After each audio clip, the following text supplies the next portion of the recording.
So Liverpool keep pace at the top of the Premier League with a 2-0 win over Sheffield United at Bramall Lane. The Reds knew they had no choice but to get the 3 points tonight after Arsenal had claimed that last gasp victory over Luton last night that had extended their lead at the Summit. But Liverpool immediately able to reel them back in, and in fact the 3 points has taken on even greater significance because Manchester City, incredibly, have dropped points again. They were beaten 1-0 by Aston Villa, who are absolutely flying at the moment, and have in fact leapfrog City into third place in the Premier League. Shows you how well they're doing. But as I say, it's vital for Liverpool on the basis that as good as Arsenal have been at the start of this season, Manchester City are always the main threat. You always want to see them dropping points because they always emerge as the main challenger for the Premier League title. So a really, really good evening's work for Liverpool. Although the manager will maybe reflect on this and he won't be too pleased about the performance overall. I think Liverpool were a little bit sloppy at times. It wasn't a perfect performance by any means, and very much this is one that you would describe as an ugly win. But I also think it's important that you can't divorce that performance from the context that was around this game. So, of course, Chris Wilder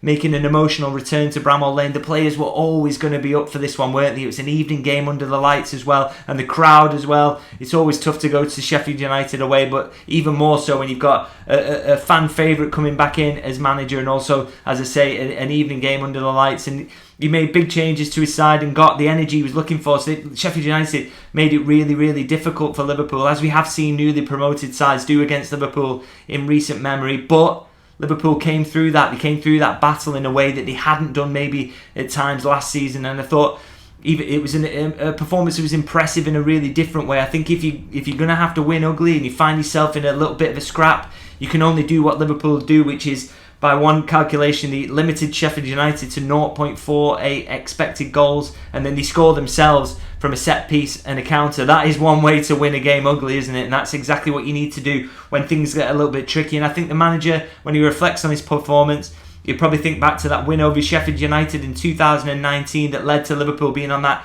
crazy run at the start of the 1920s season that ended with them winning the title. It wasn't a perfect performance that day, and it's easily forgotten because of how Liverpool was so dominant that season. But some of the performances were a little bit like this, where you just have to pull the goal and pull the wins out however you can and just forget about the performance and move on. So maybe this is a game for Liverpool to do that. Perhaps they'll have to play a little bit better when they face Crystal Palace next up.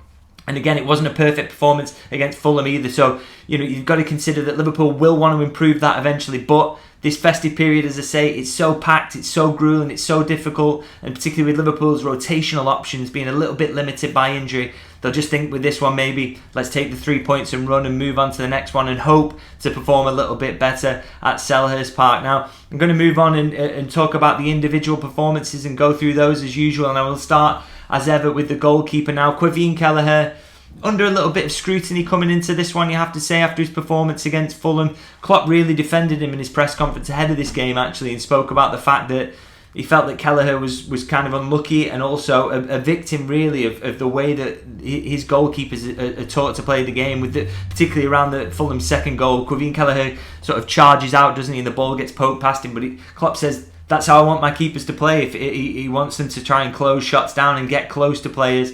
And so really, really sort of staunching his defence of Kelleher coming into this one, which was interesting. And I thought Kelleher rewarded him with a really, really strong performance. There's an early save from James McAtee, which is probably Sheffield United's biggest chance of the game, and it's a really smart save. He gets out, he's aggressive, like his manager wants him to be, closes his space and makes the save, and then he follows that up pretty quickly then with a claim from a corner, which was really confident. There's a lot of bodies around him, but he comes straight out and grabs it out of the air, really takes the pressure off Liverpool. Now, he didn't have much else to do in terms of shot stopping after that, but I thought real confidence with his feet, which is what we expect from him. We know he's a good footballer, and we saw a lot of that, and it really sort of helped Liverpool use him as an extra option. It helped neuter Sheffield United's press because they tried to be really, really aggressive in the positioning today and really force Liverpool backwards. And when they did that, to have another person who's capable in possession back there, not just your centre-halves, but behind them as well in Kelleher, that was really, really helpful in helping sort of relieve the pressure on Liverpool. So really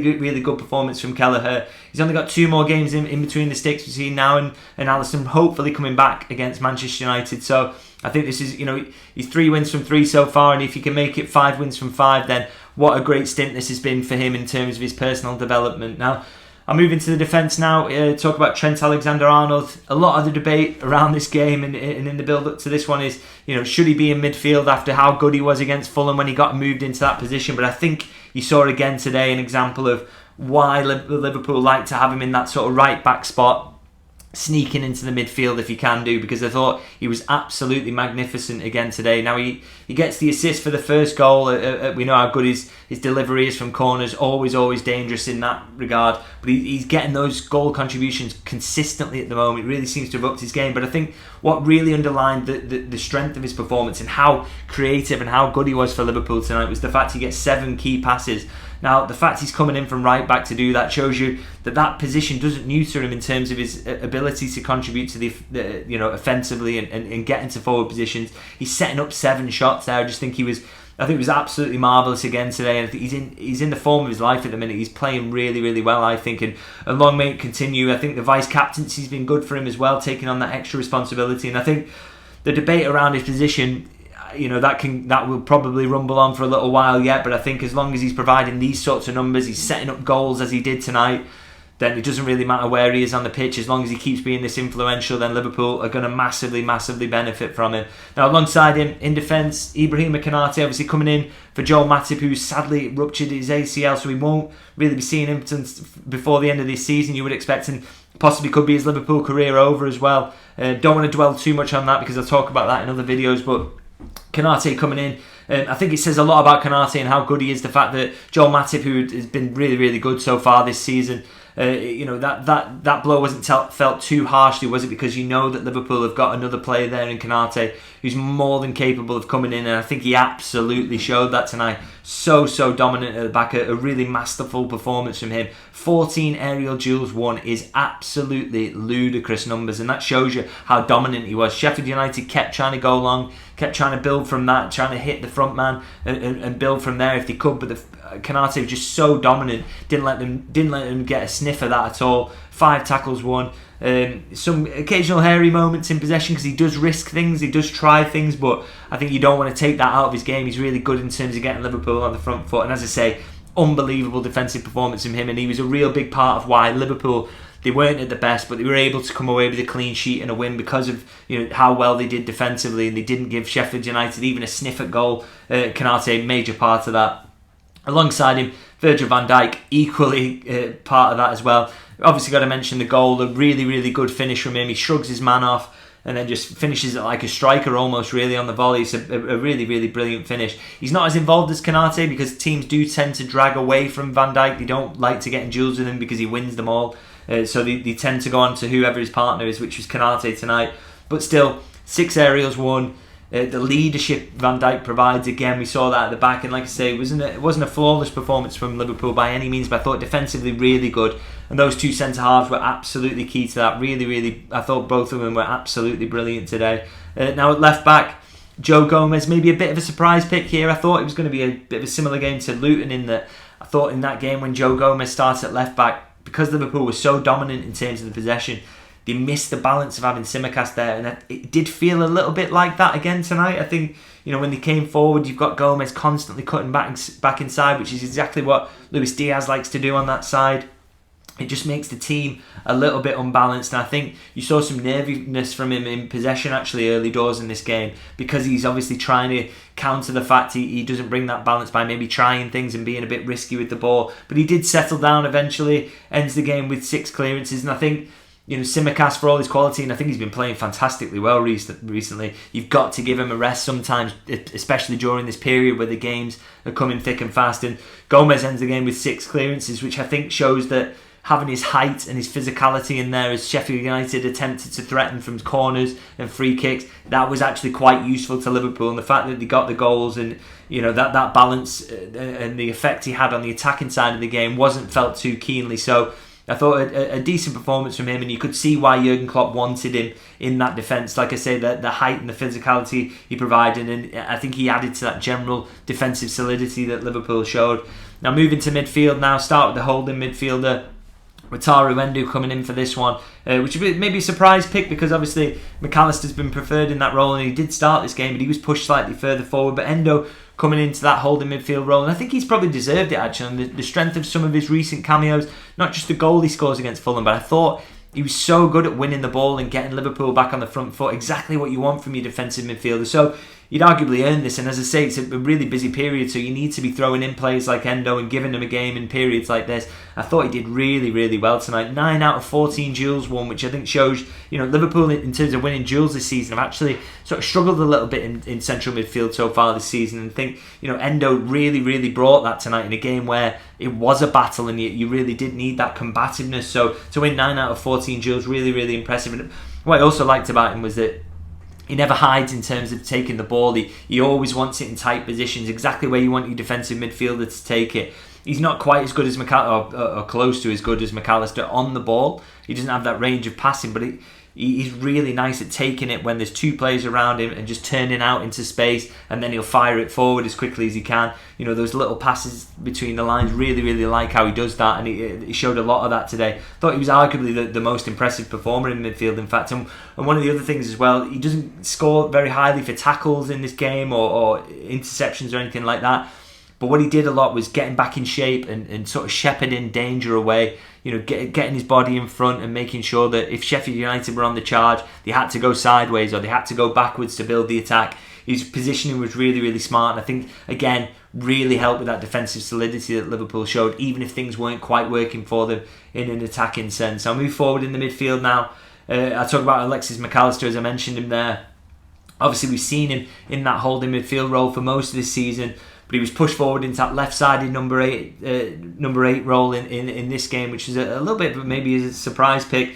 And there's been a bit of a clamour for him to play in that position, but I think you saw in this game why sometimes that's not always going to work out perfectly. It happened. He was deployed there in a recent Europa League game. I can't actually remember which one it was, at Anfield.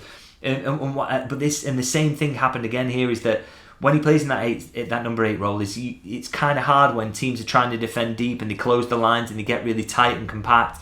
It's hard to get him on the ball, and for a player who's so influential in terms of how Liverpool build up, that was a real problem. He takes 13 touches in the first half, which is just nowhere near what he would usually take in the when he's in that holding midfield role. I think it caused real problems for Liverpool in build-up. You just want to get him on the ball more frequently, and I get the idea of wanting him closer to goal so he can slot those little through balls, but he's not really that sort of player. I think he works better really as a player who contributes to getting the ball into attacking areas rather than trying to play the final pass. He's not that type of midfielder for me, and I thought you saw the sort of elements of why it might not work for him as a sort of number 8 for Liverpool. I kind of think he's playing really well at number 6 personally. I know not everybody agrees with that, but I think, you saw the weaknesses of putting him in that number 8 position, so maybe that's an experiment that we won't see particularly regularly going forward.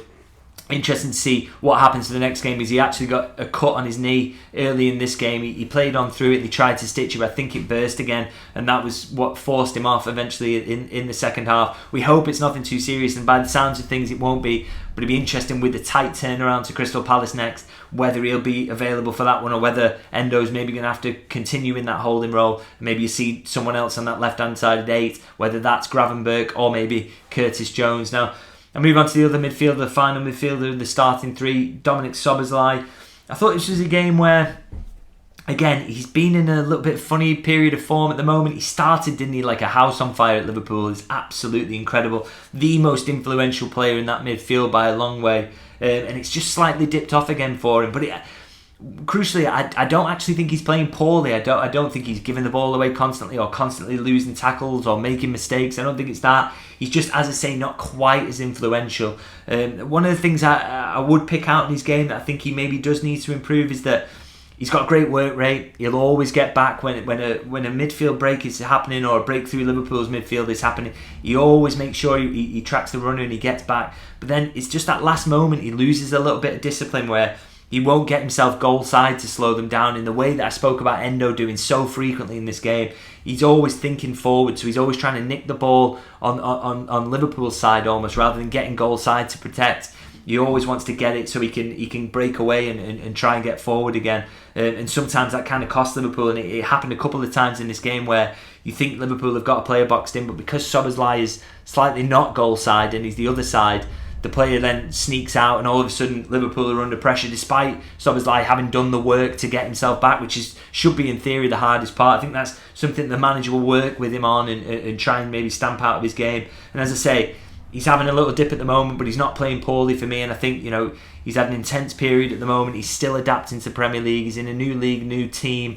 He's still working through all that, and he's still a very young player. You are going to see ups and downs. So hopefully this doesn't last too long, this little dip that he's in at the moment, because there's so much quality there, and you can see it from the goal he gets. It's such a good finish in terms of his touch is brilliant, and then he gives the keeper the eyes to go to the far corner and just bangs it into the top corner near him. So hopefully that'll give him a little confidence boost, bring him out of that little tiny rut that he's in at the moment, because we've seen how exciting he can be and how influential, and I don't think he's going to be getting dragged out of the team anytime soon, because he's still, even in this period where he's not in his absolute top form, still a great player, and he's this close to sort of things clicking for him again. Now moving to the front line now, and obviously I've mentioned before in this video, I didn't think it was a fantastic day again for them, really. I thought it was similar against Fulham in that, Liverpool scored the goals, but front line not exactly clicking or working perfectly. And, maybe some of that is down to the fact that it's, as I say, a lot of games coming thick and fast, and makes it really difficult for them. And they get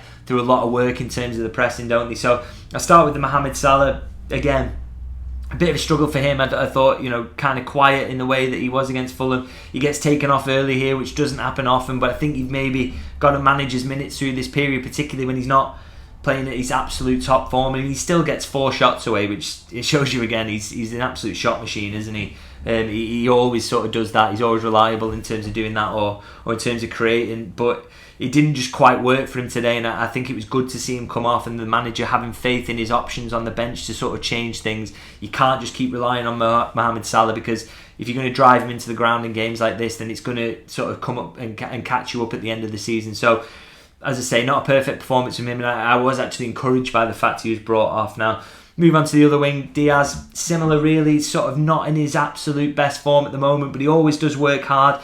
Really good at helping Liverpool get the ball forward, and again we saw that he's got a lot to get through at the moment with Diogo Jota being out. We hope that injury layoff is over soon, because Liverpool need that rotational option on the left, and you don't want to put too much on Diaz, because again I think he's sort of having a little dip in form, which again I think it's not just because of the fact he's coming back from a knee injury, but also everything that's been going on in his personal life. Really, it's totally understandable that he might not be at his absolute best, but again, he sticks to the task, he works hard, he tracks his fullback all the time coming backwards, and that's all you can ask to try and get yourself back into form, is to keep working hard. That's the way you do it. So don't want to be too critical of him, because again he's played his role in a win. And I'll finish off with the other forward. The final forward is Cody Gakpo.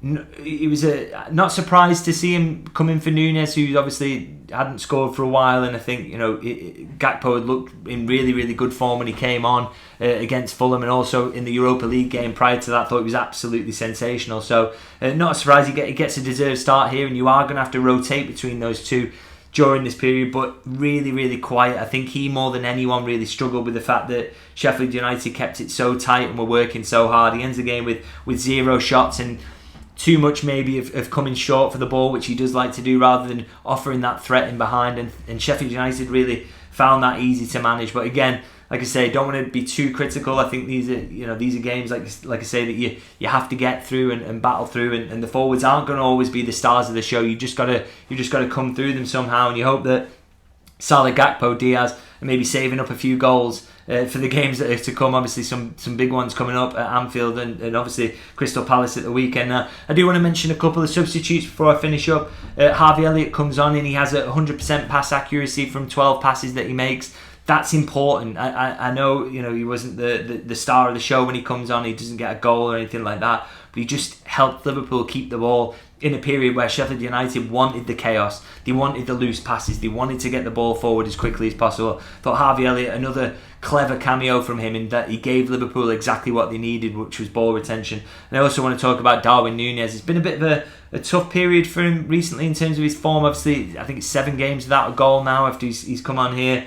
But he makes a contribution, as he did against Fulham last time out. He's with the last 2 goals against Fulham, he's the touch before the assist. which, you know, is important. He's involved in goals, and then tonight he comes on and he gets the assist for Szoboszlai to wrap things up. He battles back to win the ball himself, and then has the composure to get his head up and pick Szoboszlai out. Love that, and I hope that'll be really good for his confidence going forward, because, as I say, the goals aren't really flowing for him at the moment, but some big games coming up where if he could get a goal in those, it would be absolutely massive for Liverpool. So hopefully this can have a really good effect on him. So that wraps up really my assessment of the performance. As usual, I'm going to ask you to let me know in the comments what you thought, how you thought everyone performed, who was your man of the match in this game, and how did you think Liverpool did as a whole? Is this a game that's easy to write off the performance and just think about the 3 points? Let me know your thoughts in the comments. And as usual, please do like, and if you don't like the video, and if you don't subscribe already, please do click that subscribe button. Always trying to build the channel, and I really appreciate everyone who watches. Of course, there's so much more to coming up. This period is absolutely relentless. So many more games. So the build up to Crystal Palace will start here effectively. So many more videos to come. So keep an eye out for those, and I'll see you guys very soon.